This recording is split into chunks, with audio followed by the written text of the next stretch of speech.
Lisa Marie Presley died from a small bowel obstruction aged 54 in January, with opioids found in her blood at the time of her death. The daughter of Elvis Presley was rushed to hospital on January 12, after going into cardiac arrest with an LA County coroner report, revealing the star died from sequelae, a condition which is the consequence of a previous disease or injury of small bowel obstruction. The bowel obstruction was in the form of strangulated small bowel, caused by adhesions that developed after bariatric surgery, stomach stapling, many years prior. The toxicology results also show Lisa had therapeutic levels of oxycodone in her blood, with a second opioid buprenorphine which is used to treat opioid dependence also found. There were also traces of quetiapine, an antipsychotic drug, reports TMZ. The coroner states there was no drug paraphernalia or narcotics found at her home, and her urine toxicology screen was negative. The report confirms Lisa had a cosmetic procedure a few months before her death and was prescribed opioids, with the star having a history of overmedicating,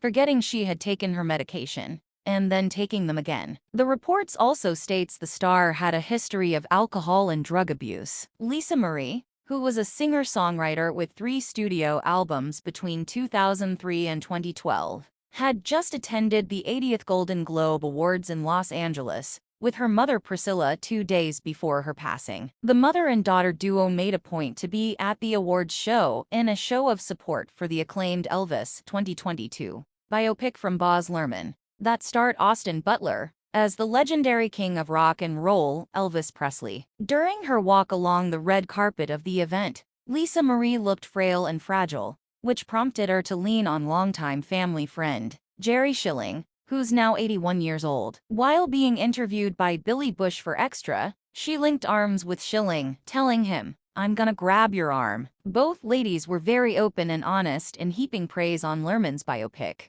which focused on Elvis's 20-plus-year relationship with his manager Colonel Tom Parker, and Butler's performance as Elvis. 10 days after her passing, hundreds of people attended a public memorial at Graceland in Memphis on January 22, and more than 1.5 million people watched the service via live stream as well. Lisa Marie welcomed daughter Riley and son Benjamin, with ex-husband Danny Keough, who she was married to from 1988 to 1994. Benjamin died by suicide in 2020 at age 27. She welcomed twin daughters Harper and Finley in 2008, with then-husband Michael Lockwood, but the pair divorced in 2016. Lisa Marie's life was tumultuous, with 5 stints in rehab for cocaine and opioid abuse, 4 failed marriages, including one to Michael Jackson, as well as losing her son to suicide, and a fierce custody battle over her twin girls, with an ex-husband she falsely accused of having child pornography. Sources told TMZ that Lisa Marie was found unresponsive in her bedroom by her housekeeper,